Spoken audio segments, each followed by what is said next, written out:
Welcome to the Public Accounts Committee. Today, Monday, March the 3rd, 2025. Biomass, which includes plants and food waste, can be used to generate power or heat and also made into biofuels for vehicles. So between 2002 and 2023, the government provided $22 billion of support for businesses using biomass through consumer and taxpayer-funded schemes. Potentially, generators must submit information to prove they have met the government's sustainability criteria, but the NAO's report last year found that the government had not reviewed whether the assurance regime was adequate. Potentially, biomass can also generate negative emissions through the development of carbon capture, usage and storage technology. There are currently no biomass plants with this technology in the UK. So today we'll be examining the department's approach to making sure biomass is sustainable and its plans to ensure business biomass can contribute to achieving net zero. So to help us with all that, we have a warm welcome for our visitors and our witnesses, and particularly to Jeremy Pocklington, CB, the Permanent Secretary at DESNZ since 2023, and then to Ashley Ibbett on my left, who is the Director General, Energy and Infrastructure. And to further left is Dr. Sarah Redwood, OBE, Director of Renewable Energy and Deployment, and it's Sarah's first time in the committee, so warm welcome to you, Sarah. And then from Ofgem we have Jonathan Brearley, who is the Chief Executive, has been so since 2020, and with him is Kiera Schoenemann. Hope I pronounced it right, correctly, Kiera. And it's also your first time, and you're the Director of Audit and Compliance. So a warm welcome to all of you. So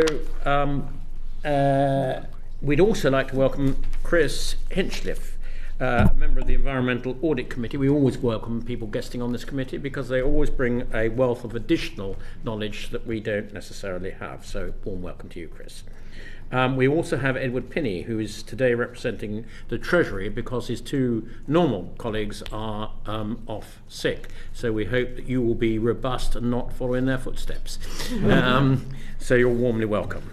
So I'm going to start with a question at the top. I think you hopefully have been warned, Permanent Secretary, and it's a question that appeared in the Yorkshire Post this Saturday about this company, Sea Capture, who is a amalgam of investors, BP and Drax and so on, and they have invested in technology to help speed up the development of carbon capture and storage. But if the Yorkshire Post is to believe, they've now said that they're laying off staff and not putting in any more investment, which doesn't sound particularly hopeful. I'm just wondering what effect that will have on the whole of the government's CCS programme, if at all. Shall I take that? Yes, of course. So it's obviously sad news for the employees involved in Sea Capture. It's a company we've worked with through our Net Zero Innovation Programme over the years. And my understanding is that they are looking for a buyer to take the company forward. So obviously we want that process to play out. It's one of a number of different capture technology companies that we've worked with, and obviously it's this particular set of circumstances are difficult for those people involved. The government do have an investment in it too, a 20% investment according to the report. Yes. All right.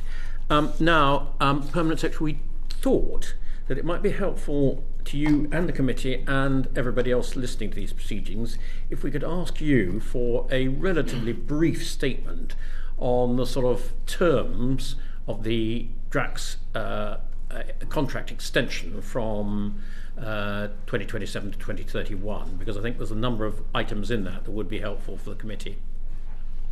Thank you. So the department has agreed heads of terms for a new contract with Drax.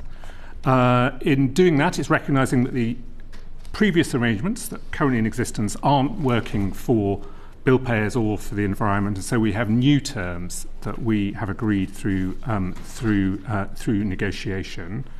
The reason why we're doing this is because we think this is the right thing to do for security of supply, and so will benefit consumers and taxpayers.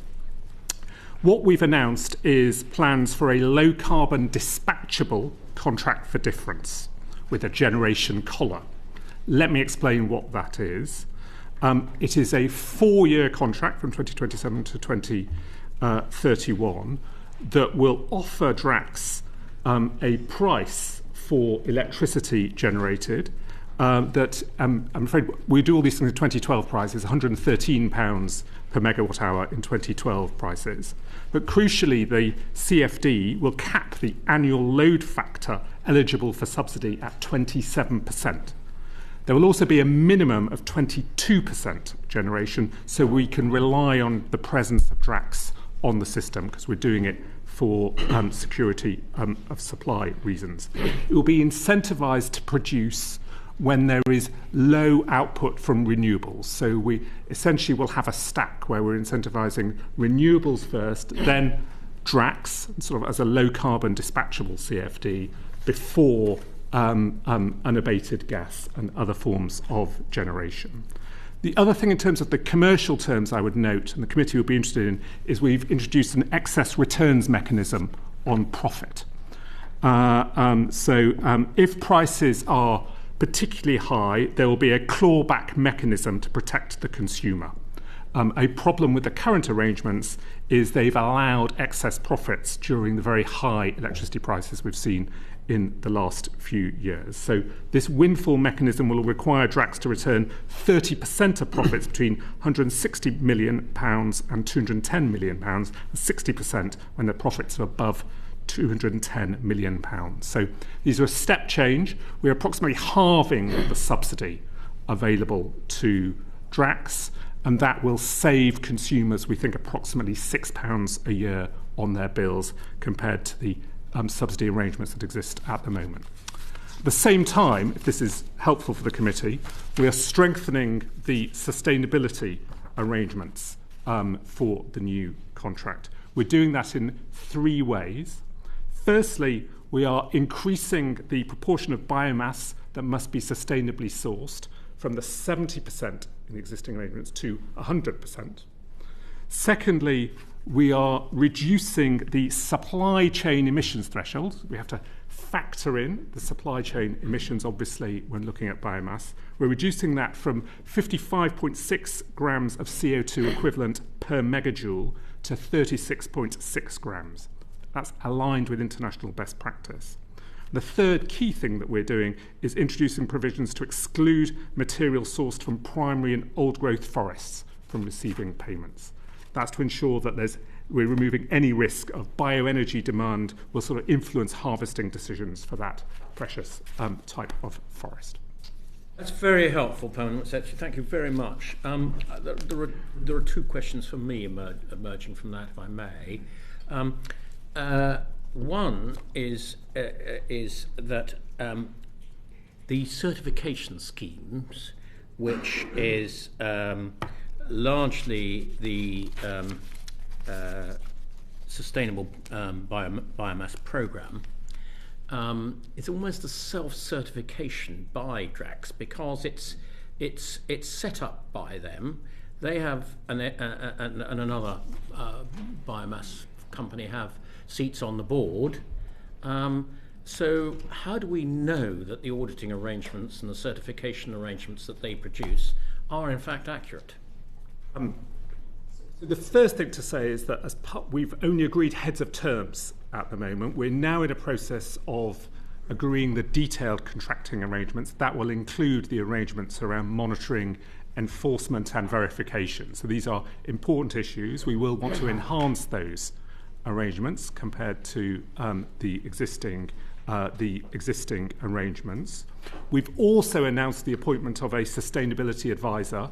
We haven't named the individual yet, but we'll be appointing a sustainability advisor to support us as we finalise these arrangements with Drax. So we've not made the final decisions of what those arrangements will be, because you're rightly raising questions around exactly how we can have confidence in the arrangements that exist. So at the moment, Drax use a voluntary certification scheme. They use the Sustainable Biomass Programme certificate, which you are alluding to.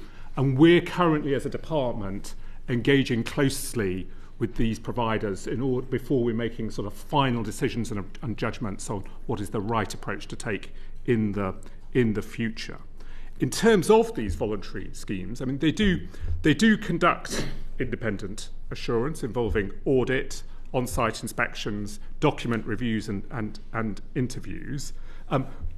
There's also Ofgem and ourselves also undertake benchmarking to ensure that the standards of these third-party certification schemes are in line with the sustainability criteria that we have sort of set out in statute and in contract. Because one thing that worried about me about these auditing arrangements, on the 22nd of January, I think Jonathan Brearley, you appeared before the DESNES committee, and our colleague Luke Murphy said, I have a quick question on the auditor. Did you have to agree who the auditor was, or was that fully up to Drax to decide? And you said this is a combined decision of both scoping and the auditor and how that audit is carried out. Now, I don't mind whether you answer or whether the Permanent Secretary answers, but that does sound a slightly unsatisfactory arrangement, that Drax in any way should have a input as to who the auditor is or how they carried out their work. It's surely what we're after, all of us, on behalf of the taxpayer, is a totally independent arrangement. I think that's referring to a specific audit that you have asked Drax to undertake following a finding in relation to the existing regime. But I don't know, Jonathan. Yeah, why don't I just explain that particular audit? So, as you know, we found that Drax were in breach of their reporting obligations. Just to emphasise, and we take the reporting arrangements extremely seriously, and we know there is a great deal of public interest and a desire for strong scrutiny over the operations of companies like Drax. In addition to the 25 million redress payment, we asked them for the most comprehensive audit of all of their biomass supply chain to get the confidence that you alluded to, Chair. Now, when we conduct these audits, it is always a matter of iteration between us and the company to scope the audits and also to make sure that we have an auditor that is credible. But just to reassure the committee, I mean, I asked Kiera this earlier today and in some of the lead up to this, you know, we will be getting the reports the same time the company does. The company won't have a chance to influence the audits, and they won't be able to get in the way of Ofgem playing its role to scrutinise them. And our job is to make sure that we are reassured that the rest of the Drax supply chain is secure. So the investigative journalist Joe Crowley says that why have you, Ofgem, allowed the aggregation of data such that it was effectively impossible for the data to enable the Secretary of State to understand and monitor the extent to which both primary forest and soil logs are used in woody biomass? I mean, you have the power to apparently request this information on a consignment, I think, let alone even a monthly basis, but you allow Drax to so accumulate it that it's almost impossible to disaggregate what the individual information is. Well, I think when running a scheme like this, you always have to have a sense of proportionality, and you have to have a sense of what you're looking after and the resources required to give the right level of scrutiny. Now, there's kind of two elements to the Renewables Obligation Scheme, and there's two questions we ask ourselves. The first is, and the most serious, is have they breached the financial rules around the Renewables Obligation? So I think as this committee knows, you know, a company like Drax has a set of criteria around 70% of its supply chain, and then it has more flexibility over the other 30%. And so in that sense, we are very confident that not only for Drax, but across the supply chain, we have applied a test and we are very clear what the rules are around that. We then have a kind of second requirement, which is reporting what you do. And the whole kind of genesis of the Drax investigation was around that second question. And actually, just coming back to your point, we did find through that investigation that they had misreported different parts of their supply chain, and that's why we had the 25 million redress payment that I've described.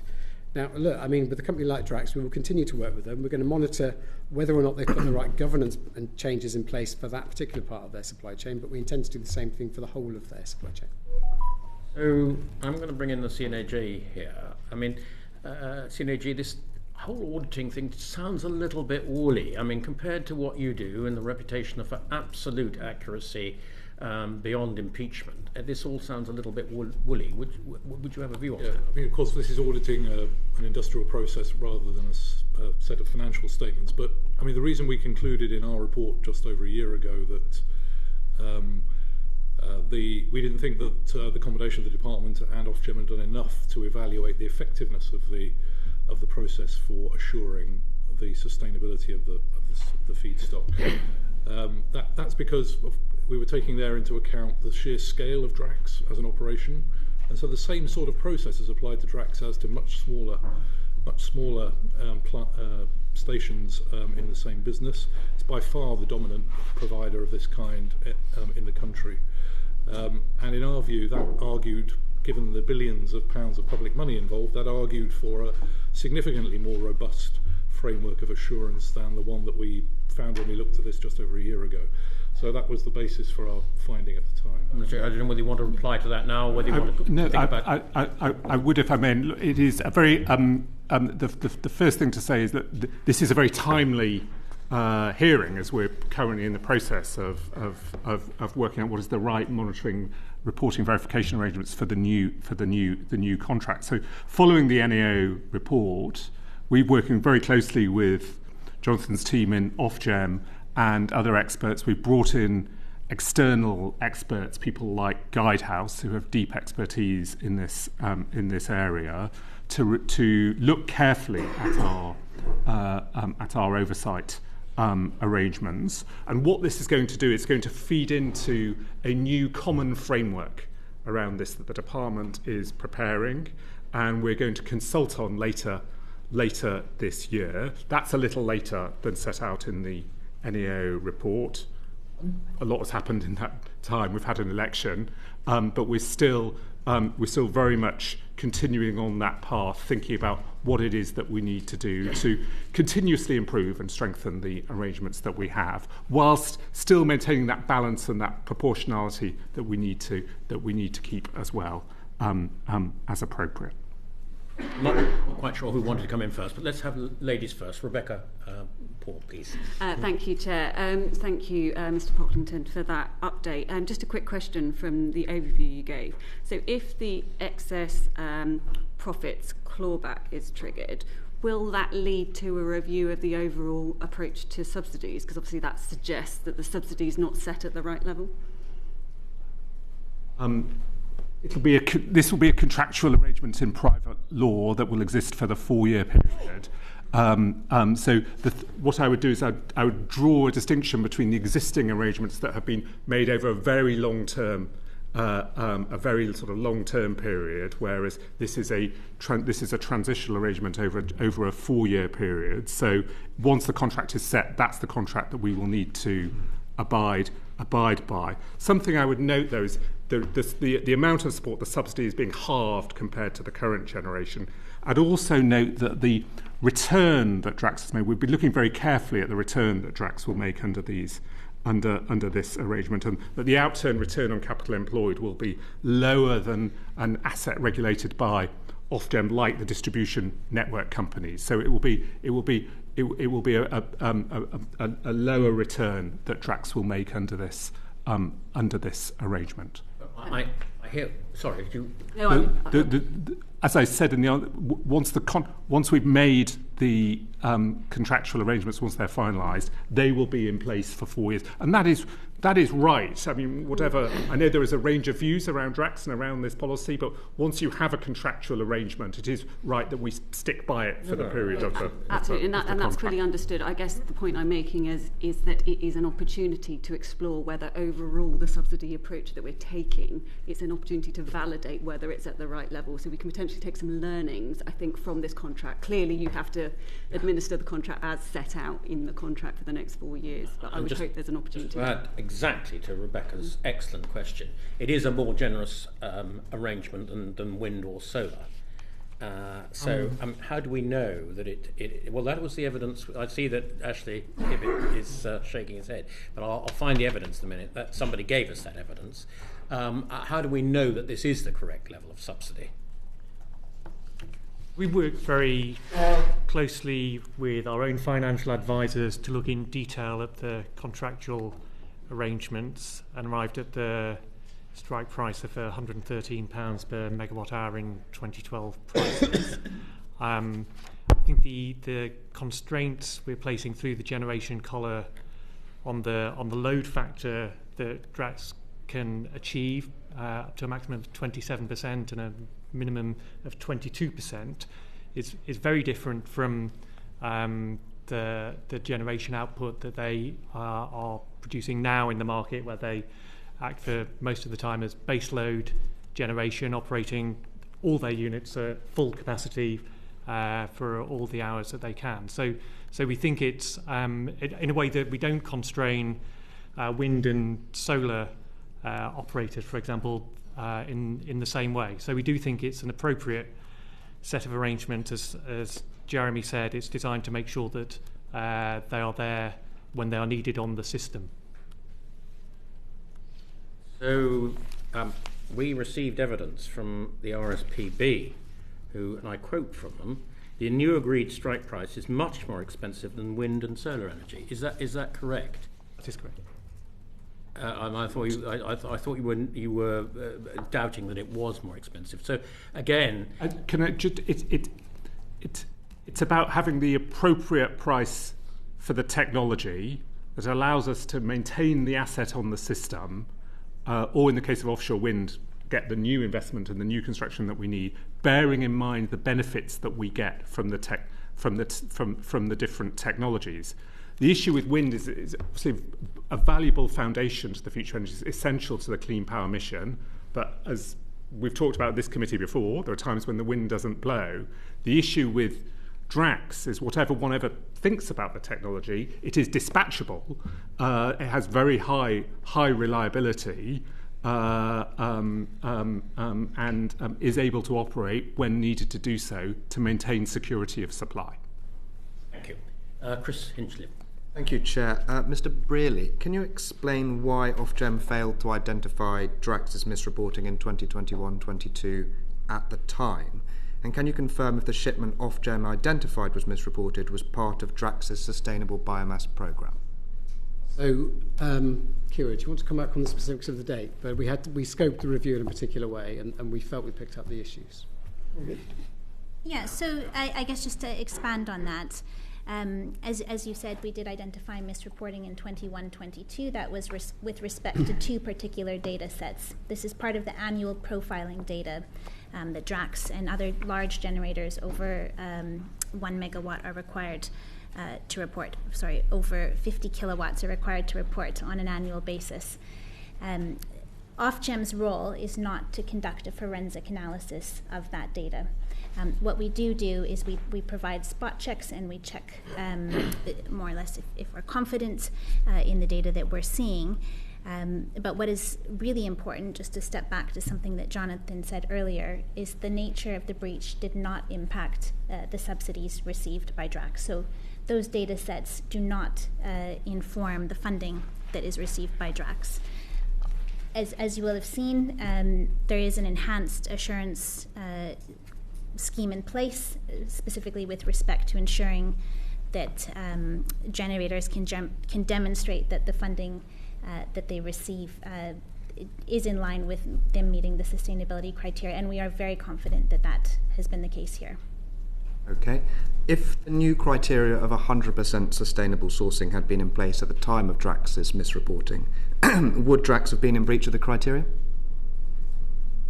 I think we're still working through with the department the details of how those criteria will be applied. But what is true is, if you think you've got two levels here, you've got a 70% feedstock and a threshold that's relatively high.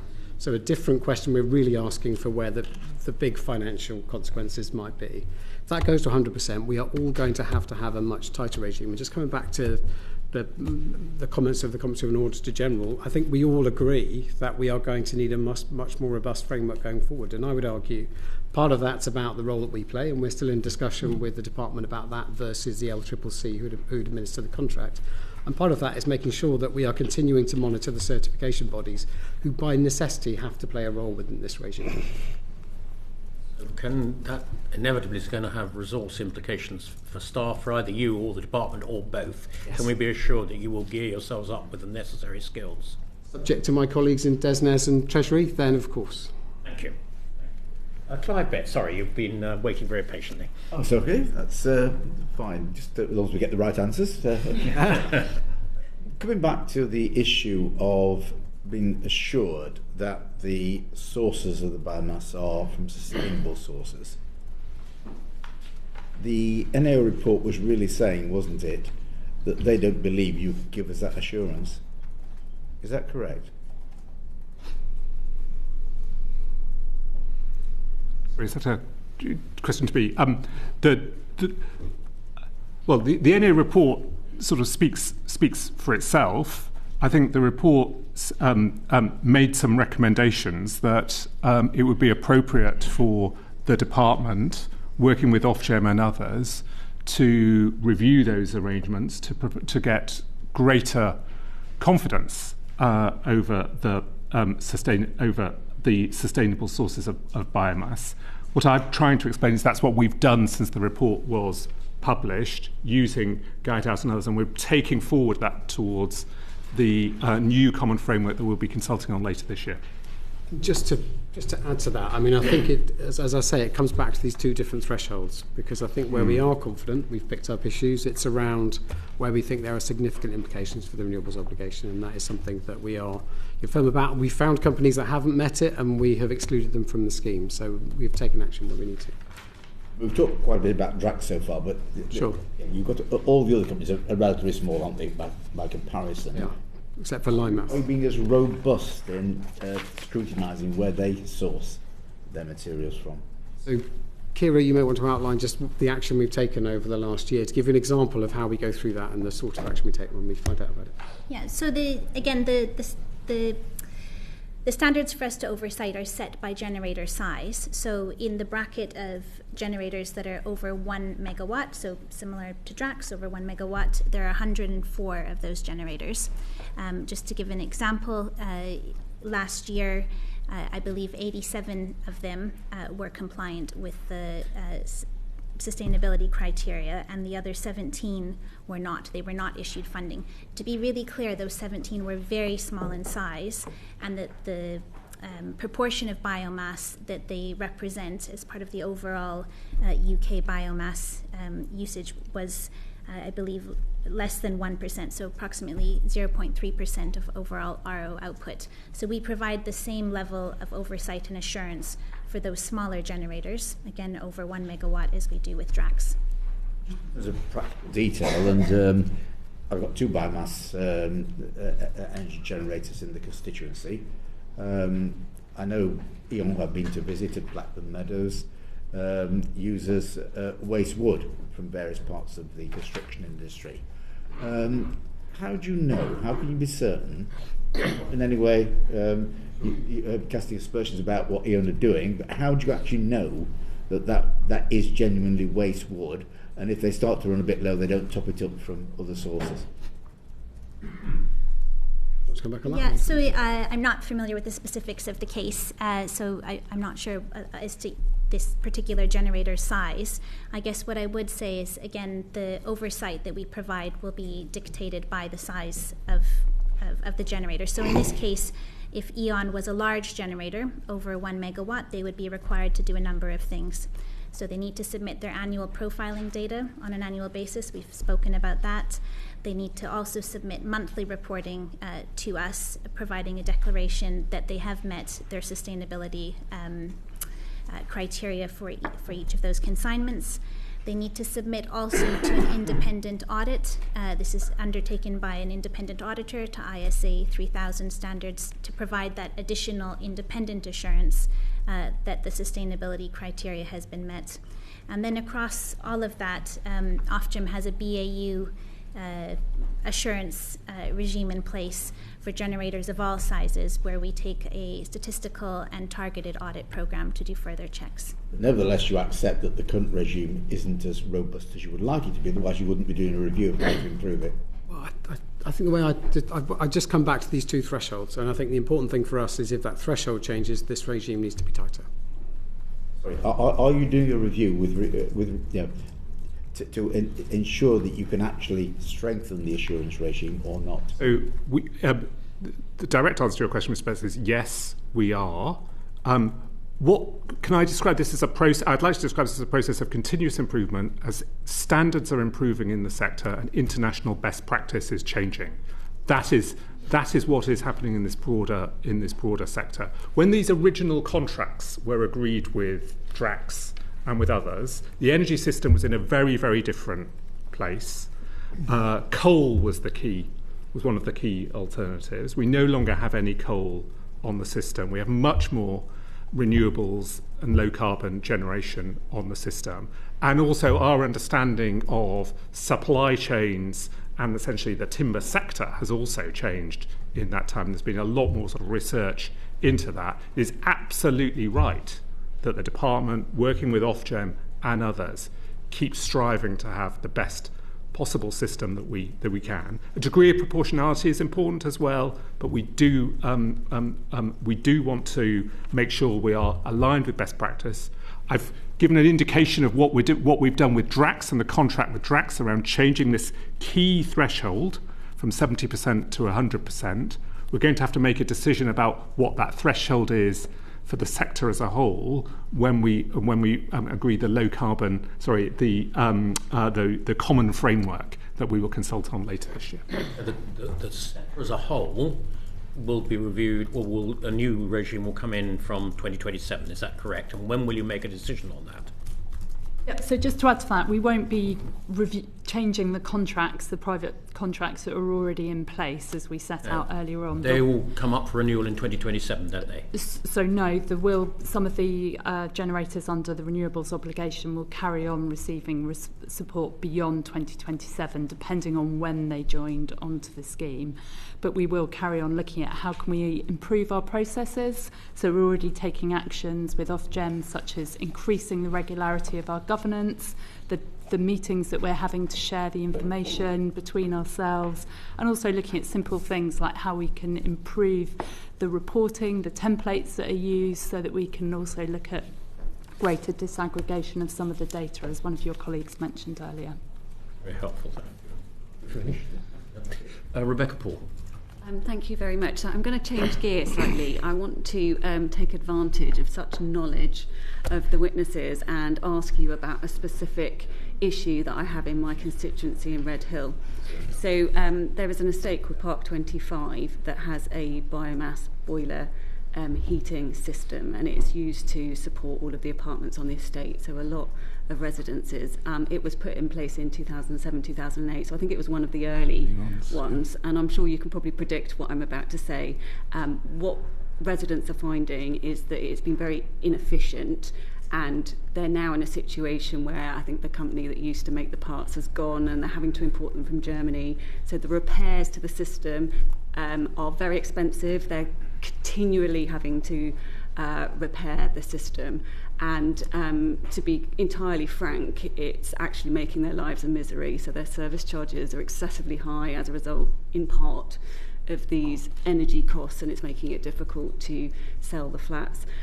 So my ask today really is, what advice can you give me, my residents, and the management company in terms of how we address this? Because I think it's fair to say it was really well intended when it was made a planning condition to put in place the biomass, but what would have actually been better for all of them is if they'd been put on the gas system, being quite honest, because I think this has become a bit of a nightmare.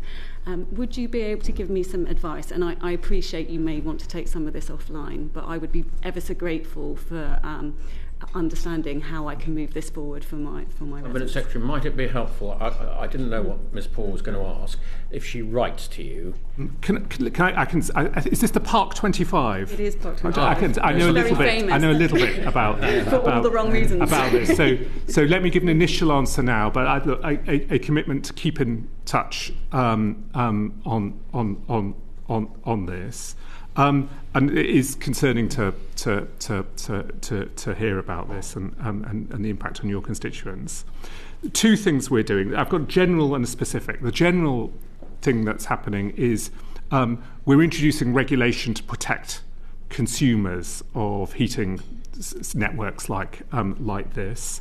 Regulations are currently before Parliament, but from January 2026, Ofgem will have regulatory powers in this space, including fair pricing powers. I think there will also, our intention is that there will be increased powers for to support vulnerable consumers. I know Ofgem won't yet be able to look at this. They don't have the powers at the moment, but that's something that we are doing, but that will take time.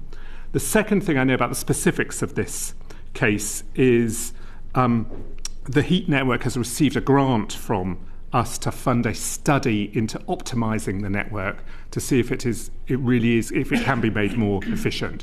My understanding is that study is not yet reported, but that was the first piece of information that we need. Now, I cannot overcommit on this because it depends on the outcome of this study, but the department does have some capital grants that can be used in some circumstances, but I don't know enough about the details to give any sort of hint of eligibility or whether ultimately that will be appropriate. But the thing that's important is the outcome of this study that's underway at the moment. Thank you so much. That's really helpful. So I will follow up and write to you once the study has been conducted. But thank you for that answer. I appreciate it. Thank you, Rebecca. Your constituents have got an instant answer. Chris Hinchliffe. Thank you, Chair. Permanent Secretary, can you set out when you will consult on the new sustainability criteria and why it has taken so long? Yes, so we're planning on consulting on the new criteria for the common framework later on this year. Can you be a little more specific than later this year? I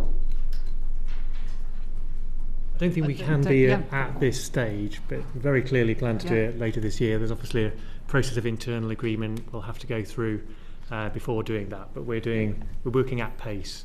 Second half of this year? Can I push you? No.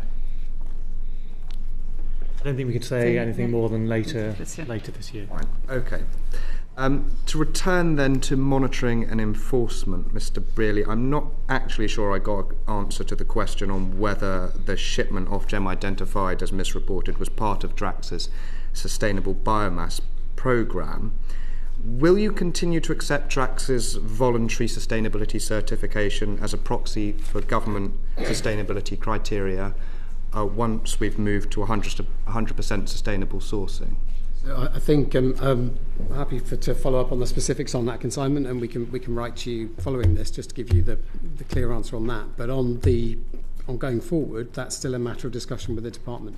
So the way this contract will work, in my understanding, is ultimately this is a contract that will be administered by the LCCC, and we have to discuss with the department our role within that. But I come back to the point I made earlier, which is if you move your sort of proportion of your feedstock that affect your financial sort of incentives to 100%, you are going to have a tighter regime, and I suspect that will mean quite extensive changes to the way we do things now. The other thing I would just add is right now we're not just relying on SBP. We have an audit of all of Drax's supply chain, which we are commissioning, which we expect to uncover any issues not only in Canada but elsewhere. And just to respond to the other question, which I appreciate I didn't answer earlier. So yes, all of Drax's reporting in 21-22 is required to go through those SBP checks. Okay, thank you. And what do you see the main barriers are for Ofgem in being able to verify that biomass is sustainable, especially if consignments continue to be self-reported under the new system? So look, I think we administer a number of different schemes, from renewables obligation for offshore wind right the way through to solar fits and indeed the RHI. And whenever you're administering a scheme, you need to sort of set a level of resource and a risk tolerance. And I think one of the things we're going to be working with the department on is how we set that risk tolerance in the future. Now, I'd love the answer to be that we can reassure ourselves of everything in every scheme and every single plant on everything, but that is not practical. So there's going to have to be a practical conversation, which I think we need to be transparent about how we're going to monitor against the new criteria to make sure that we have public confidence, but we do that in a way that's manageable. So the work for us to do with Jeremy and his department is going to be setting that out, but also making that clear publicly. Okay, and so as we've heard, the NAO report says that the government cannot demonstrate its current arrangements are adequate to give it confidence industry is meeting sustainability standards. Do you agree with that? And if Ofgem cannot verify reliably companies' self-reported data, how will the new 100% sustainability criteria be enforced? So perhaps I'll start, but Jeremy, you want to comment more broadly. I mean, as I say, it comes back to these two different thresholds. I think where we are very confident is around compliance with the financial criteria of the renewables obligation. Of course, if we get new evidence, then that view might change, and we might challenge companies if we get new evidence against them. I think the question really is around how you manage profiling data and the data that you receive. That becomes very critical in the new regime, and that's all part of the design process to get there. In terms of the new arrangements that will be in place, well, they'll be enforced through the contract, through private law contracts. I think we've noted we're working on exactly what those arrangements are. The reassurance I would give you is that they will be robust, and we will include disincentives and penalties if sustainability requirements are not met. So that's something that is going to be an important part of this. We want to have, for example, the ability to remove the subsidy from whole consignments of biomass, where parts of that consignment is shown to be is non-compliant. We'll also have a termination right for repeated breaches. But I very much hope that that's sort of an extreme measure that wouldn't actually be needed during this period. Does the department have a position on self-certification going forward? We are looking at the appropriate regime to put in place for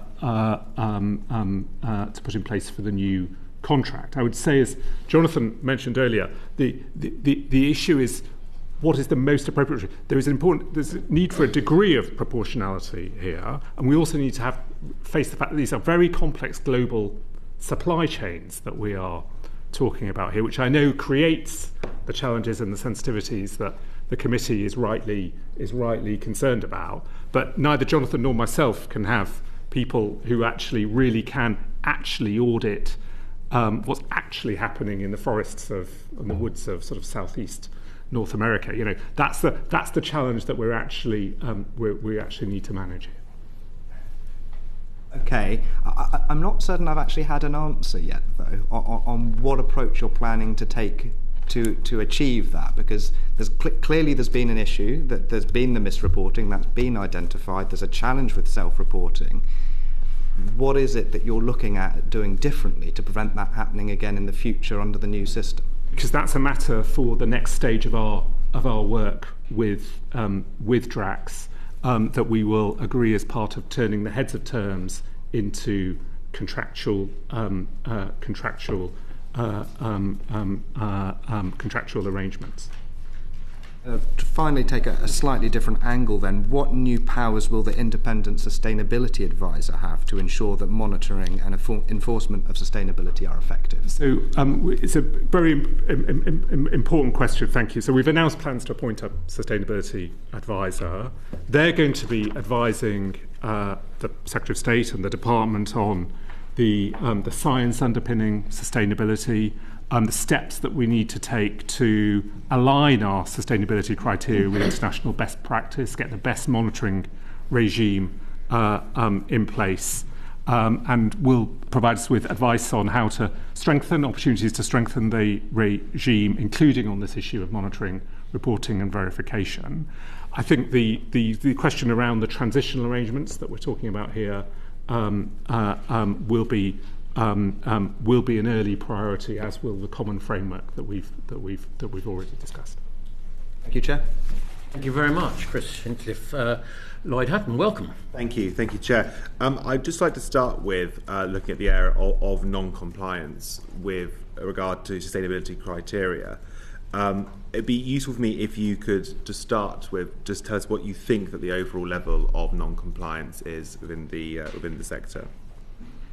So I'm happy to take that. So as discussed earlier, the sustainability criteria relate only to the largest generators. So the level of non-compliance that we saw last year for the 104 generators that fall in that bracket, 87 were compliant, 17 were non-compliant.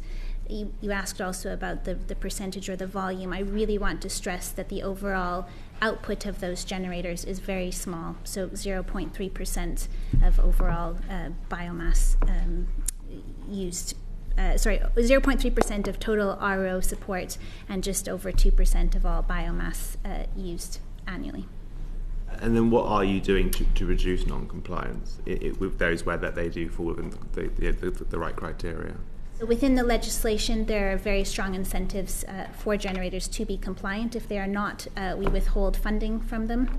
And so that has happened in all of these instances that I've mentioned there. Other steps we're taking to ensure compliance, we engage actively with generators to ensure that they have understood the rules. We've recently written to the boards and CEOs of all generators and asked them to confirm in writing to us that they are compliant. We've had responses to that, and we've followed up and challenged where necessary. And we also conduct, as I mentioned earlier, our own independent audit regime to do spot checks across the population as a whole. And obviously we've already touched on Drax in some detail already, but just for me personally, what assurances can you give this committee that actually that there wasn't a case of non-compliance, and yet obviously they have still received significant financial support, and how can you ensure that that isn't going to be something that happens again in the future? Well, perhaps I'll kick off. It does come back to the two different criteria we're applying. So you have the fact that 30% of this feedstock are not covered by the same criteria as the other 70%. Yeah. So, the thing I would say is that the outcome of the investigation did find that there was misreporting, but that was not of a scale that made us question the financial incentives that they get. But we are asking them to audit the whole of their supply chain. Now, to be frank, we want that to be a detailed process. We want that to be robust. And of course, we will take action if we find that that indicates they breached any of the major sustainability criteria in the scheme. So, as Kiera says, we've done that with smaller scale plant. If we find the same issues with Drax, of course we'll take action, but we don't have any evidence for that right now. And obviously Drax was, I think it was last year, they agreed to pay, was it a £25 million fine because of inaccurate data. But what would be quite helpful for me to understand in a bit more detail is how we sort of don't come back in a few years' time as a committee and I come with a fresh fine that's been paid by Drax. You'll obviously no doubt be aware of the reports last week that Drax announced that it was looking at potentially actually slowing down its investment in carbon capture technology. So I worry that as this industry does shift towards a greener, more environmentally responsible destination, if plants like Drax do not keep pace with that, we are actually going to find that we see more fines like the £25 million that was already agreed just recently. Yeah, look, I mean, to be clear, I can't guarantee the behaviour of Drax. Ultimately, Drax have to make the decisions for themselves. But my reflection, having spoken to the CEO on a number of occasions around this, is that they are conducting quite a significant lessons learned within their own organisation. Now, the reason why we set the fine at £25 million, which, although it's not much compared to the money that Drax makes, it's a lot bigger than we find historically around some of the information breaches we've seen elsewhere, is actually for Drax and for the industry as a whole. The submission of information to the regulator is an incredibly important part of our ability to do our job properly. So, if Drax were to breach again, I can say here, and I've said directly to Will Gardner, they will get a bigger fine next time, and that fine will increase until we get confidence that they're being robust in the systems and processes they run to submit the data that we need. Now, the audit that we're commissioning, which is taking time because it is a big and comprehensive audit of their supply chain, is part of the process to reassure ourselves across Drax's supply chain that they are being robust. But look, I hope we're not back here. We don't expect to be back here. We're working closely with them to make sure they are doing everything we can think of to address this. But if we are, it will be more serious for Drax than it was this time. If I could just take a sort of slight step back, obviously, rightly, this committee is spending a lot of time discussing government or taxpayer support for Drax. But what would be quite interesting is to perhaps get a bit of understanding from you all today about perhaps why the government has not been more proactive in providing similar support for the smaller scale, perhaps more sustainable biomass operators across the country who obviously produce significant renewable basic energy themselves. So it would be perhaps a little bit helpful for the committee to get an understanding of why there isn't really this especially level playing field between the many smaller operators and Drax, which obviously has been in receipt of a significant amount of taxpayers' money. Yep, do you want me to take that? So we do support small-scale biomass through the renewables obligation, but of course the levels of subsidy are much lower because they're, by their very nature, they're much a smaller scale. Collectively? So collectively, they're still... Part? Collectively, they're still a lot smaller than the total size of Drax. So there's about 1 gigawatt of smaller scale biomass under the renewables obligation of small scale producers compared to Drax, which is 2.2 gigawatts. So the levels are different. Do you think that funding is directly proportionate to how much base energy is produced? And also considering actually often it's these smaller levels biomass operators that actually are a lot greener and they are a lot more sustainable and they have a much better track record than Drax does. So it depends upon the point at which they came onto the renewables obligation, the levels of receipt of which they are receiving, and equally under the contracts for difference as well. So there's a range of different strike prices and support that the generators are receiving. Equally, they have different types of sustainability in terms of the feedstocks that they're using and where they're coming from. Thank you very much, Lloyd. Chris has got a question. I've got a couple of questions on finance, after which we will suspend for a very short break for 5 minutes. So, Chris Hinchliffe. Thank you. I just want to follow up one final time on the points we've been discussing. So you've referred, Mr. Brearley, several times to the 70-30 threshold. But obviously, Drax's self-certification scheme certifies 98% of its current sourcing as sustainable. It's taken an investigative journalist to identify that there's a problem there. We've heard already in this session that what was misreported was part of their own certification scheme. So what I really want to get an answer on is whether you've repeatedly referred to the audit that you're requiring them to undertake, and that is a big piece of work. Are you confident that through that audit we will move to a position where it no longer requires an investigative journalist to identify misreporting, because it's not actually a huge step up for Drax to go from 98% of our sourcing is self-reported to sustainable to 100%? I mean, we are commissioning the audit to answer exactly that question now. You know, as Jeremy has said, these are big and complex supply chains, so as I mentioned, you always have a situation where you may find new evidence from a different range of sources, but that is the aim of the audit, is to make sure we have that confidence. Thank you very much, Chris. So, having probed the regulation side of the Ofgem, I just want to come back with a couple of questions on the finances, because I'm still not entirely convinced that we've got the level of finances right. So firstly, a sort of respective question and then a prospective question. So a bit of evidence we've received from the wonderful named Burning Trees Coalition says an investigation by Bloomberg in 2022 found that when energy prices spiked above the strike price, Drax avoided paying back excess subsidies to the public by shutting down public power generation and selling its pellets on the open market. They say that Bloomberg said that this decision meant that Drax avoided paying back £639 million against its public subsidies. Now, are we sure that in the next 3 years, between now and 2027 or 2 years, that a similar situation couldn't occur again? Yes, because we're moving all 4 units of Drax to the same CFD that I outlined earlier. The challenge of the current arrangements is actually the 4 units of Drax are on 3 different contractual or similar arrangements. 2 are on the original renewables obligation. 1 is on a capped renewables obligation, and 1 is on a time-limited contract for difference. All those different arrangements have allowed Drax to arbitrage, if you like, depending on what is happening to the electricity price. That is not a good outcome for consumers. I'm very clear about that. That is why we're changing it for the arrangements that we have in future.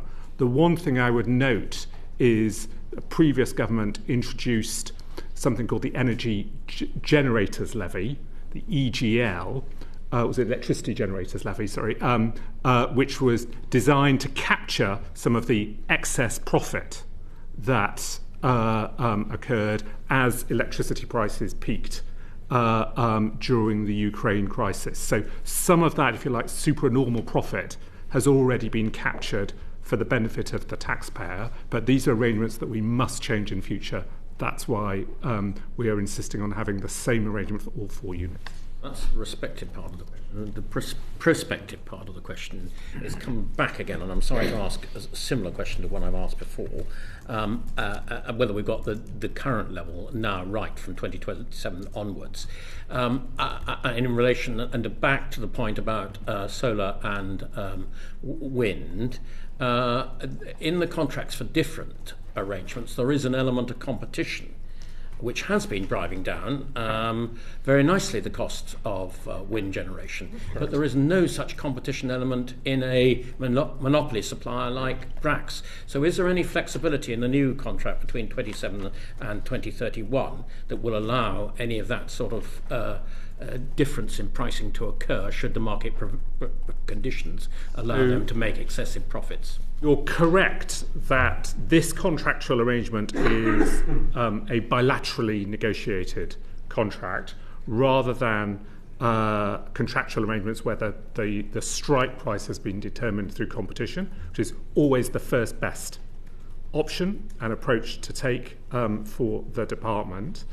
The issue here is for Drax was first of all a timing constraint, the importance of agreeing these arrangements in advance, well in advance of 2027, so we knew that Drax, the position of Drax before we began purchasing the capacity market arrangements for those years. Sorry, it's always very complicated. The second issue is it's not possible to design a competition to get the true equivalence that you would need between Drax and the offshore wind. That's because Drax, yes, it costs more, but it's providing different value to the system, as I said earlier. I don't know if you've got anything you would add. No, just I mean, to to that. To reflect, as I said earlier, we did work very closely with independent financial advisors to look in detail at Drax's cost base and operating model. As a fuel to technology, a lot of their cost base is in the fuel, but also they have to amortise their capital cost over a shorter period of time under the new contract. So we do think we've reached a fair price with them. As Jeremy said, the returns they'll achieve are not substantial. And we do have the gain share mechanism we've built in, such that if they do show extraordinary profits, we'll be able to claw that back on behalf of the consumer. I suppose the nearest benchmark you could get to this, and I know it's not an ideal scenario, is gas. Gas has this continuous, and it has the flexibility to shut off and shut on. So how does the price strike in this Drax extension compare with the gas arrangements? So we looked very closely at this in coming to the pricing arrangements, and we considered the cost of how much it would be to acquire a similar amount of gas through the capacity market, and we considered how much it would cost it by lowering the target that we would need to set through the capacity market, and also the supply curve at which we would need to target. And overall, it comes to a saving of approximately £170 million per year for each year of a contract in place. So that's the alternative that we looked at. Just to be very clear, that is a saving to consumers of £170 million per year by keeping Drax on the system, compared to the alternative of using the capacity market to bring forward the unabated gas generation to fill that gap. So that's be £2 more expensive on the average bill, and would carry very significant delivery risk, which would not be acceptable, I think. And it's a very helpful note on which to end. So the clock is now 16:34. Shall we try and be all back in our place by 16:40? Remembering, please, everybody, that mics will be on and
Order. Clive Betts, please. Yes, just going back to the expenditure of money, because that's what we're primarily interested in. There's an awful lot of money being spent on biomass over the last 2 decades.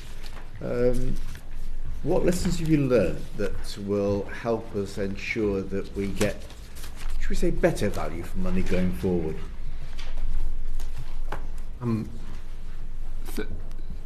Let me kick off with that, Mr. Betts. I think the department always thought that unabated biomass of the likes we've seen at Drax is a transitional technology. That was always the view, and I think that remains our view. It provides security of supply, and it can also provide optionality for peak demand generation in a sort of renewables heavy system. But we think ultimately it's a transitional technology. Now, as I noted earlier, when these arrangements were put in place, the energy system, the electricity system, was very different. There was still only a small amount of renewables on the system. We didn't know where we would get to with offshore wind, and there was still a lot of coal plant on the system. And it was clearly a very, very sensible arrangement. It was a sensible arrangement to put in place at the time. It's impossible to predict exactly when is the right time in the future to change, and it's important to create the right incentives for investors. But we clearly are at a time now where different arrangements are needed.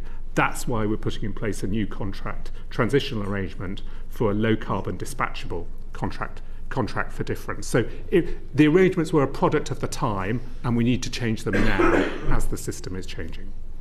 So that really leads on to the next question about, that's the past, we're into the future, looking forward. Have you got a clear understanding, clear view now as to how much more biomass will be needed to meet the decarbonisation goals? Have you got a plan about what percentage it should form of the total energy generation and how that will reduce over time, if that's the intention? So as part of our recent announcement, we set out that we're going to be reviewing how much of a contribution greenhouse gas removal technologies such as power BECCS or direct air capture we will need to meet our net zero ambition and the different roles those technologies might take. We also obviously have the advice of the Committee on Climate Change we received very recently. We'll be responding to that in due course, that sets out what their modelling anticipates as the requirement from greenhouse gas removal technologies to meet that net zero ambition. Is there any degree of certainty about this, or is it an ongoing review in terms of the role that biomass is going to play? What we do know is that biomass, the Committee on Climate Change have told us power BECCS and other greenhouse gas removals can play an important contribution to meeting net zero, because they allow an emission space for sectors that are very hard to abate in the economy. So that's the unique role that these sorts of technologies can play. The exact scale of that requirement is something that we'll be working through with the independent study. We're going to look at what those different technologies can provide for us in the future. Yes, there's a role for biomass in terms of the energy generation, but then is that the best use of biomass? Or I mean, there clearly are other things like fuel, probably aviation fuel and others. So the biomass is a scarce resource and should be treated as such. That is the starting point, and it should only be used in areas where there are limited options or limited alternatives to decarbonise. The first, as Ashley's been talking about, is primarily the issue of power BECCS, power, bioenergy and carbon capture and storage, which provides the opportunity to provide the net in net zero at scale alongside other greenhouse gas removal technologies. The second area is is transport, in particular the role of biomass in generating sustainable aviation fuel. The government has introduced a SAF mandate.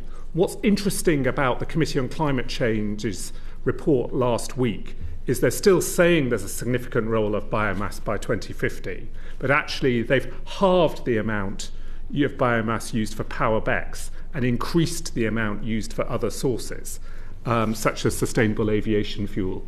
That's something we now need to consider as a department, but even under this new scenario, there is significant use of biomass in both those sectors. It possibly also has another role, a smaller role in other sectors, in some aspects of heating, I think, and also maybe even some aspects of industry as well. But that gives you a sense of order of the priorities. Now, our focus really is both on the long term, but there's a lot of uncertainty around the long term. The CCC's view has shifted a lot in 4 years, but also what are the steps now that we should be taking to start to build those options? Is it likely that biomass for energy generation will remain a relatively cheap way of providing energy in the future, given that if these other uses are likely to develop, particularly aviation fuel, where there might be a high price paid there, then it's paid by the energy sector, or is that going to drive prices up in the energy sector? It's a very good question. What will ultimately happen to global prices for biomass is something that will ultimately determine the appropriate outcome and use of that. Now, I think what the government needs to do is to be alive to this, to analyse different scenarios, and ultimately create options for the use of biomass. But ultimately, as markets develop and as we learn more, that's when we will continue to take decisions over the years to come as we head towards 2050. Now, the Committee on Climate Change have said that they expect domestic production of biomass to continue. That's very recent. That's in their very recent report. Obviously, the government's currently consulting on land use in advance of producing its land use framework. So there are a lot of factors, both domestically and internationally, at play that will ultimately determine the price and the role of biomass. That's what I was going to ask, really. I mean, how far have you got an understanding of what's likely to happen in the international markets, where lots of the availability of the fuel can be bought up by different countries? I mean, there can be competition, can't there, which will drive up prices, just as other uses for biomass might drive up prices for energy as well. And it's partly about biomass. It's partly about what happens to the overall sort of timber sector as well as a whole. I think the advice that we receive is that ultimately, the CCC advises that supply might increase in the in this country. I think others foresee some sort of supply and demand remaining sort of in balance globally, but we don't have ultimately we need to analyse different scenarios and produce the right technologies, and so that we can continue to monitor this over the years to come. And you've got all the information necessary to do that, have you? Or there are challenges still, the information you need that you can't get access to? We've actually got quite a lot of information, but ultimately, we all know that forecasting markets is a very, very challenging thing to do, and we're actually better off looking at scenarios and assumptions and having a degree of optionality so that you can adjust as markets evolve. I'd just like to continue on Mr. Betts' line of questioning, because ultimately the supply of biomass material is bound to get less. There's only a limited amount of it on this planet, and if other countries are going to go down the same path as we are, there's going to be greater competition for it. The US Industrial Pellet Association, for example, tells us that in 2015 the UK has imported an average of 7.7 million tonnes of wood pellets from the US in that year. Now, I don't know what percentage of that was of the whole, but I guess it was pretty high. So the actual amount we produce in this country is pretty small. So inevitably the price is going to go on up and up, isn't it? So why are we absolutely so mad on this biomass when we could be using other options to achieve our climate change and carbon reduction?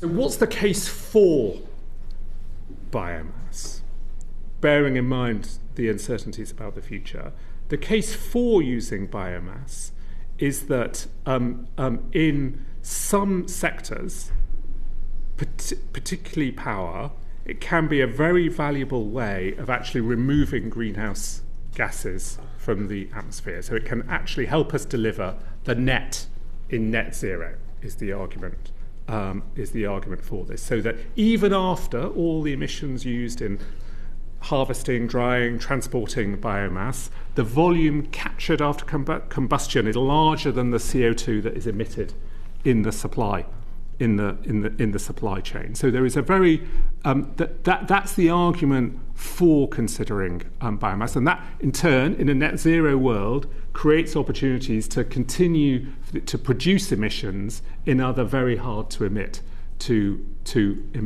sectors. Well, let's just dissect that answer for a moment. CCS is going to be a limited resource.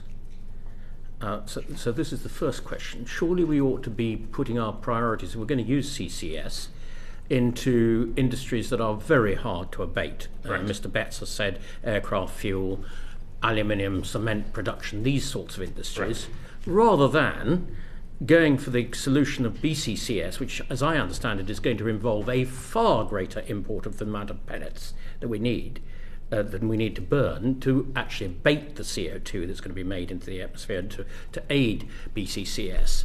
I mean, is this really a sustainable path? Burning something, producing a lot of CO2, importing even greater amounts of pellets to try and get rid of it, and giving the emitters a huge amount of subsidies to try and capture it from the air. Is this really a sustainable path?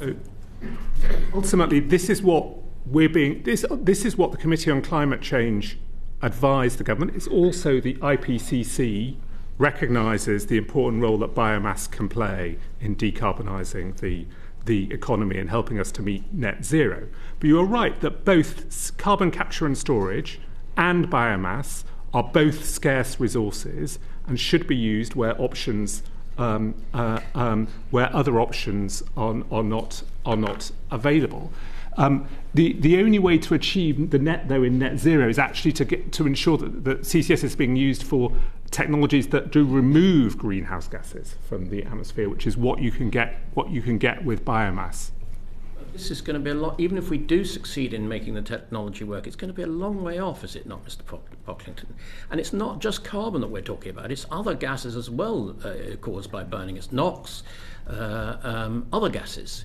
So this is a real problem, and meanwhile we're just emitting huge amounts more of carbon by burning it. Surely. Lots of questions there, Chair.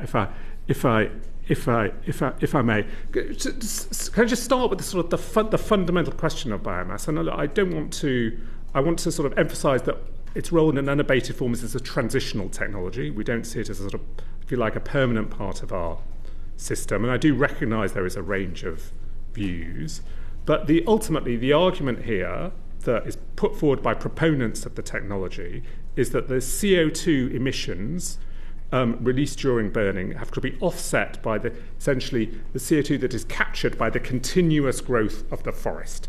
So you need to look at this at the system level, and that's the basis for arguing that biomass can be a low carbon technology. Now, if under Power BECCS you go further and then you capture that carbon at the end, that's when you can start to get the net in the net zero. So that's the argument for it, but I recognise it's a sensitive. I recognise there are a range of views on this issue, and that ultimately this will be a very scarce resource, and I think that is factored into our analysis. I'll see if my colleagues want to add anything to that. Yeah.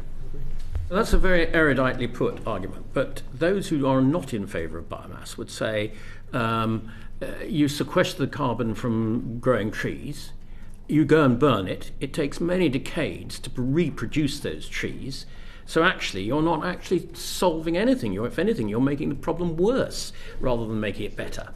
So again, you're getting to the sort of the level of principle here, and I would I recognise there are a range of views on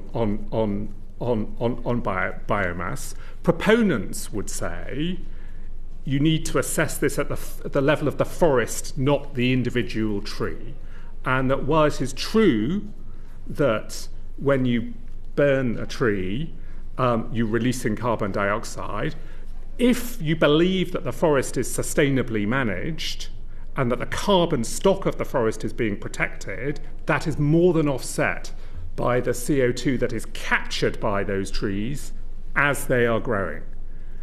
And that's the argument for it. I think it's a highly technical area. You're then going to get into a whole range of arguments as to what would actually happen if you didn't remove the sort of low residue from the forest. And I'm afraid you are taking me there, Chair. It's not the case that the forest would just have remained as it was. The forest would have to have been managed. What actually happens often is that the trees are then discarded. A lot of them are sort of burnt at the roadside. But what's really important is, first of all, having a strong sustainability regime. Hence, the hearing that we've been talking about at the start of this. Hence the issues we've been talking about at the start of this hearing, and that we create a system whereby we prioritise higher quality uses of the wood. I was struck preparing for this hearing. I sort of looked at what's actually happening to market forces in the US, because it's an interesting area. If you look at the price of timber in Georgia in 2024, it's $8 a tonne for essentially the type of wood that's ended up in the wood pellets. It's $24 a tonne for saw timber that's actually used in other industrial uses. And wood pellets are only 5% of the mass of the total wood extracted through forestry in the southeast of the USA. So these are huge sums. Huge amounts of wood pellets of course come each year. Millions of tonnes come to Drax, but this is part of a much bigger industry. But I recognise there are a range of views on this. So in asking my next couple of questions, I have to declare my interests. One is that I am a small recipient of one of your RHI schemes, and the second is that I'm a farmer. So on the first one, on the RHI schemes, I know that the price of pellets has trebled in the last 10 years. And no doubt with this supply and demand, they're going to go on trebling for the next 10 years. So are we really sure that this biomass, particularly the amount I've already just illustrated comes from abroad, is going to be sustainable in the period that we're talking about? So this comes down to, as Jeremy was saying, the counterfactual of what is happening to the waste. So these are waste from the timber industry used for construction particularly, and for other uses, so it's the waste that goes aside it. In the biomass strategy, we looked at a range of different scenarios, and you're right, the UK does have a greater share of the biomass compared to globally, but under those scenarios we considered that there would be sufficient quantities for the usages as we've been setting out. Okay. Now on the farming point, I could grow trees, I could grow miscanthus, or I could grow soya or sugar beet or wheat or whatever. The more land we take out for trees and miscanthus and so on, eventually we're going to reduce the amount of food we produce in this country. So what thinking are you of the department? And you said that you think that I think you said, Mr. Pocklington, the level of biomass in this country would remain constant or grow, which inevitably means that the amount of land taken out of production is either going to stay at the same level or it's going to increase. But that is going to have an effect on food production. What work are you doing in your department and DEFRA on this whole matter? Can I just correct you? I was talking about the Committee on Climate Change's modelling assumptions about biomass, yes, not the department's position. Right, okay, thank you for that clarification. Clear on that. On land use, the government's currently consulting on land use. I think the consultation closes 25th of April. 25th of April, to inform a land use framework that we will publish later this year that will look at this issue. I think part of that we're looking at the government is looking at the very important question of ensuring that protections are in place to reduce the risk of competition between biomass production and food production. So I think that the importance of food security is well understood in government. Thank you. Lloyd Houghton, please. Thank you. I mean, I just to touch partly on what was already been mentioned, but also to move on. I suppose what would be really helpful for me to understand is just what exactly is DES doing at the moment to support the smaller scale biomass facilities when it comes to carbon capture and storage, but both those that do have a direct pipeline connection and those that don't have one as well. We're engaging with the range of small-scale biomass producers to consider if they would need further support when their support starts to come off post 2027. So we're engaging with them on those. That's specifically on ongoing support along with future bioenergy with carbon capture storage models. Just to add to Sarah's answer, we're also, as part of our HyNet expansion process, talking to a number of different companies who are looking at either carbon capture and storage or some other form of greenhouse gas removals. So we're taking forward discussions with some of those companies as part of that process. Okay, and then moving on, so I suppose, how confident are you that the department is intervening at the appropriate points to make sure that the biomass does not have a detrimental impact on the environment? I appreciate you said from 2027 the support that's coming in, but it'd be just useful for me and particularly to get a sort of a broader understanding of what you think intervention has been taken to ensure that both environment, air quality and biodiversity are not going to be negatively impacted, I should say, by biomass. So that's very much the purpose of the common framework that we are looking to put in place and we'll be consulting on later this year to ensure that we have got robust criteria across all support schemes that we have, particularly any future support schemes that are put in place. Did you have something as well? Sorry. Sorry. Okay. And then the last thing that I'd just like to have a bit more understanding on is we've talked a bit about the work of the Committee on Climate Change and what they've said in terms of the role of what carbon capture should be doing to basically ensure that this is a greener technology. But I suppose, can you just offer reassurance to the committee about what the scope of that is and also how quickly we can expect to see that implemented? Ooh. That's all right. I finished. Did you catch? I got slightly distracted by the. Then your voice is off. Did you catch the question? I didn't quite catch the question. If you want to repeat That's all right. So, in light of what we already discussed around the Committee on Climate Change, can you offer reassurance to this committee about the scope and the pace of change with regard to the use of carbon capture and storage technology? I think we announced back in October £21.7 billion for the first 2 CCUS clusters. Since then, we've reached financial close with the East Coast cluster, Net Zero Teesside and Northern Endurance Partnership, which would provide thousands of jobs in Teesside to produce the world's first at-scale gas-fired power station with CCS, and we're hoping to reach conclusion with HyNet as soon as we can. So we have these are a world-leading set of arrangements. They were the subject of a discussion at this committee a month or two ago. So we're very we're confident in the projects we're taking forward, and we're continuing to think how that technology might be deployed into the future.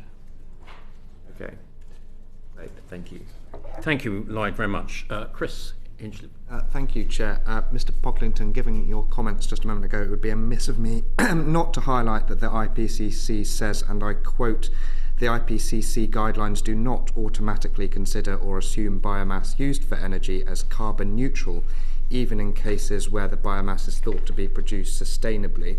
And you'll be aware of a study from late last year that found that the intensive forest management needed to source the 7 million tonnes of wood pellets from forests in the US to burn as fuel in this country every year would erode the carbon stored in those ecosystems of those pine forests for at least 25 years.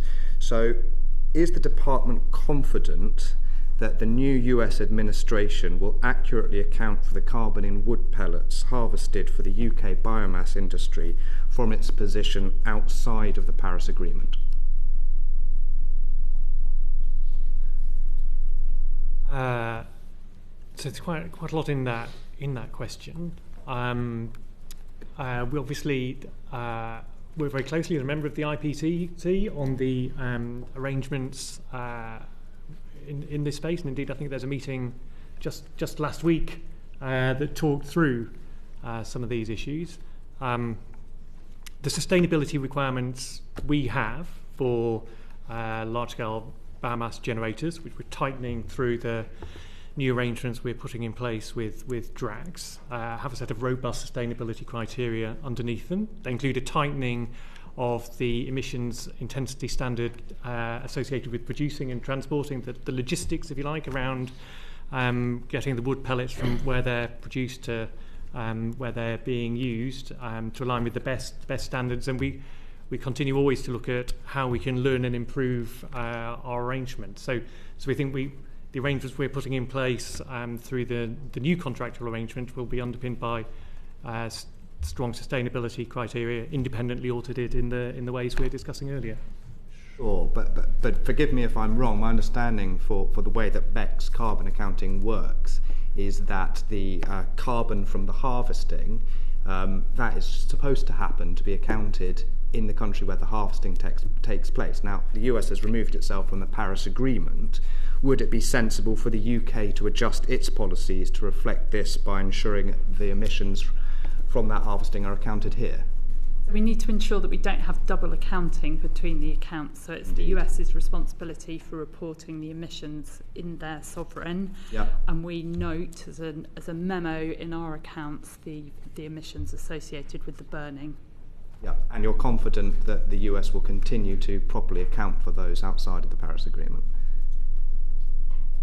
It's difficult for me to account for how the US will operate. No, I'm not asking you to set American policy. I'm asking whether we are confident that the correct maths is being applied and that the correct accounting is happening on their side for us to be sure about the total overall sum. At the moment, we're confident that it isn't done in line with the IPCC requirements.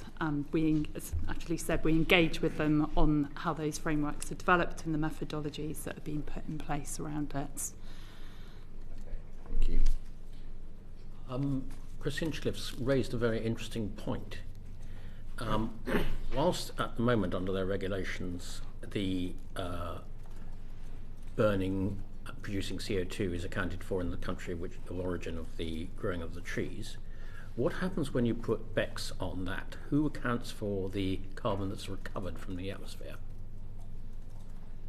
So those questions are ones we are working through as part of our development of a power sector model for bioenergy with carbon capture and storage, and we'll be setting out our thoughts on that in the period ahead. We don't have it's a piece of work we're working on at the moment, exactly how you would account for those different emissions.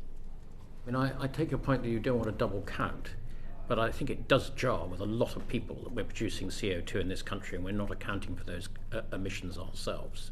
It really jars. And if we could change those regulations, that would be, I think, make biomass a lot more acceptable.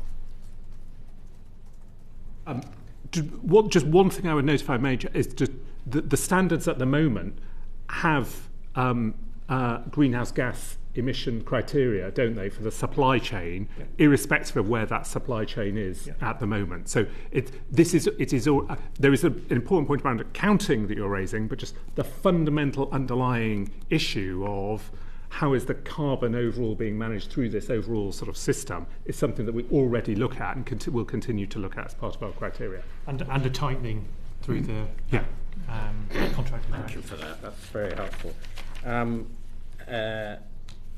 did you want to go on? Yes, I had a further question, which is about the sort of timescales that we're looking at to achieve our objectives through this. So in the last carbon budget delivery plan, the expectation was that BECCS would be delivered at scale by 2030. The CCC in CB7 now says at scale by 2032. How many times can this date be pushed back? And is there a date we can go no later than before the department starts to substantially reduce our reliance on BECCS in carbon budgets?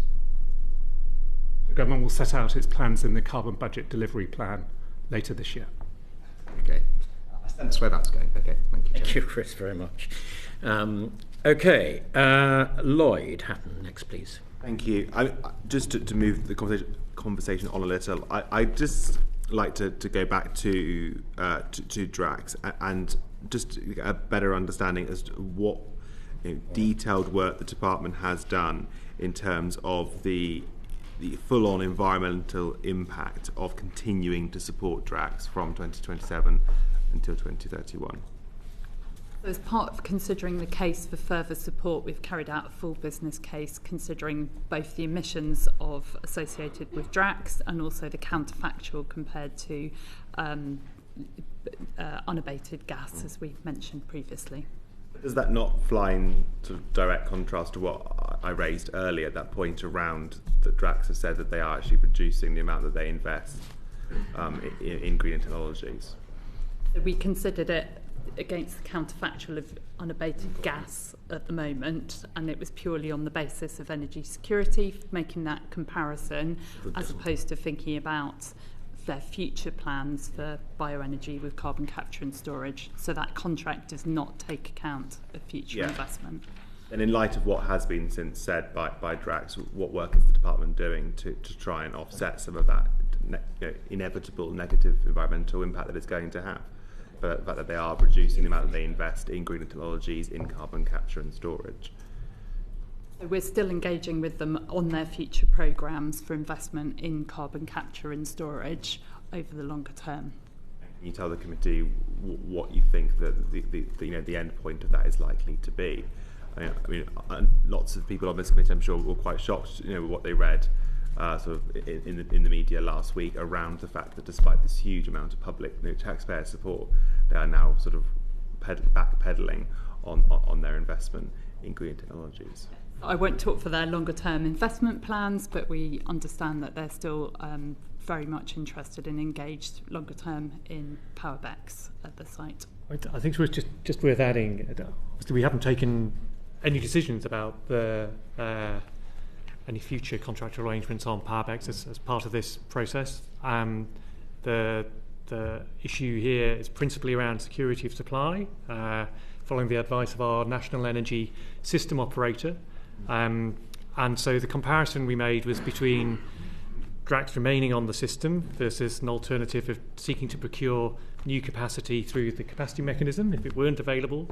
And on that basis, we took the decision to reach an agreement with Drax because we could have more confidence in that set of arrangements than the alternatives materialising. Obviously, you reached the agreement that you did in terms of how much public money would go towards subsidising Drax, but it does sort of slightly worry me, and I'm sure it worries other members of the committee, that was an agreement that was struck fairly recently, and yet the information that came out just last week around them scaling back investment in green technologies is starting from 2027, which is obviously the same period starting from that you've actually given further public money to subsidise Drax. At the same time as both of those things, we know that the company is highly profitable at the moment. So it does slightly alarm me that the committee perhaps is going into these negotiations, going into these conversations with the likes of Drax, stumping up a significant amount of public money to a company that is highly profitable, and yet not really getting very clear guarantees as to how they will ensure that Drax does invest properly in green technologies rather than actually reduce the amount of investment as we have seen to be the case. So it'd be useful for me to get a better understanding as to what work the department is doing to ensure that we don't repeat this either with Drax or with other large biomass power stations in the future, where you can have a highly profitable company that gets a lot of taxpayer subsidy, but at the same time is rolling back on its environmental commitments. Yeah, so again, the contract was not linked specifically to their investment in future technologies. Do you accept that might be a mistake? So we deliberately did not want to link that contract to that investment now because of we're keeping the options under review. So this is a contract only for 4 years, recognising the contribution that Drax can play to our energy security. It's worth saying, I understand the question. So what we've put in place here is it's a transitional arrangement. What Drax are saying is, what that report is saying is Drax are not gearing up for carbon capture and storage in quite the same pace that they may have been previously. So I think what you're saying to me. The issue with us doing more now is ultimately the investment in carbon capture and storage will require a business model with government that will need support ultimately from consumers. And actually that is the negotiation that would need to happen to bring that forward. Now, we discussed at length at the previous hearing on carbon capture and storage the various sort of sequencing and timing issues around that. And indeed, my industry minister has written to the committee around the timing issues of that. Ultimately, it has taken longer than some previous strategies set out to reach the agreement with the first 2 clusters. It's right that government, indeed the committee, have advised us in the department to take our time following the agreement around the East Coast cluster and HyNet before moving on to where we go next with carbon capture and storage, including the potential role around Viking cluster. So that's right that we are completing negotiations around HyNet and the East Coast cluster, and that we are reviewing our plans that we will set out in the carbon budget delivery plan. I accept what you said around this being a transition point. It's deliberately it's a short agreement and it is very much a transition. So, but could you just maybe go into a bit more detail about what financial support might be given to other similar large power stations beyond 2027? And then secondly, I think it would just still be helpful to understand how you reconcile the current decision making around this shorter period of support from 27 to 31 with the clear advice given by the Climate Change Committee, which says that actually we shouldn't be further subsidising these types of plants if they're not going to have the appropriate greener technologies such as carbon capture and storage. Yes, so the latest advice from the Committee on Climate Change was it shouldn't be at the high load factors that we're seeing currently, and this is why we've introduced in the new contract a cap on the load factors, so it's down to 27% when typically it's operating at about 65% at the moment, to ensure that we're only paying for the energy when it's really needed for the energy system. So what we're doing is consistent with the CCC, the Committee on Climate Change's recommendation to us not to support Drax at the high load factors that we've seen in the past. So that is, your question implied it was the reverse, but what we're doing is consistent with what their advice has been to us. And just to the other part of your question, we're continuing to talk to some of the other large-scale biomass generators, but only one really, but we've not reached the same position with them as we had with Drax as of yet, but we're continuing to talk to them. Thank you, Chair. Thank you very much. Chris Hinchliffe? Thank you, Chair. Given the uncertainty of the technology, the NAO said that the government should regularly review the role of BECCS and make contingency plans if it isn't delivering as hoped for. And given the point I tried to make earlier about the date for BECCS delivery at scale continuing to be pushed back, what contingency plans does the government currently have to achieve net zero if BECCS delivers fewer negative emissions than currently hoped? I think, as Jeremy said, we'll be setting out our position on carbon budgets 4, 5 and 6 later this year. We'll separately be responding to the Committee on Climate Change's report on carbon budget 7, which we received last week, to answer exactly those questions that are in your question about how we envisage meeting net zero targets, both through the carbon budgets but also in the long term. We've also set up the independent review of greenhouse gas removals, which I think is very relevant to your question around the potential role of power BECCS and alternative technologies to remove greenhouse gases as well. And that's how, essentially looking into the longer term around how we can best meet our net zero targets out to 2050. Okay, so without asking then for a specific, you to set out specific policies, given what you just said, the government will be setting those out in due course. Can you tell the committee whether the government is currently working now on developing contingency plans should the BECCS did not deliver what's hoped for? We are continuing to look at a range of technologies and a range of alternatives. There is no single pathway to 2050, and the department has to be ready in case one or more of the different technologies ultimately doesn't succeed at the scale intended. So you're focusing on the power sector. There are other forms of low carbon generation that can provide low carbon dispatchable power, a bit like power BECCS. An example would be hydrogen to power as well, which we're currently developing business models on. We're working very closely with Ofgem on long duration energy storage, which potentially plays a role as well. So it's important for us to develop a range of alternative technologies. We're looking closely at, for example, other proposals around direct air capture as well. The issue with power BECCS is that it's the net in the net zero is, of course, as you will know, the issue that the advantage that something we can get from power BECCS is hard to see from other sources, although direct air capture could potentially play a role, but it's still a very, very nascent, immature technology. And will those range of alternative pathways then be set out in the government's response to the carbon budgets?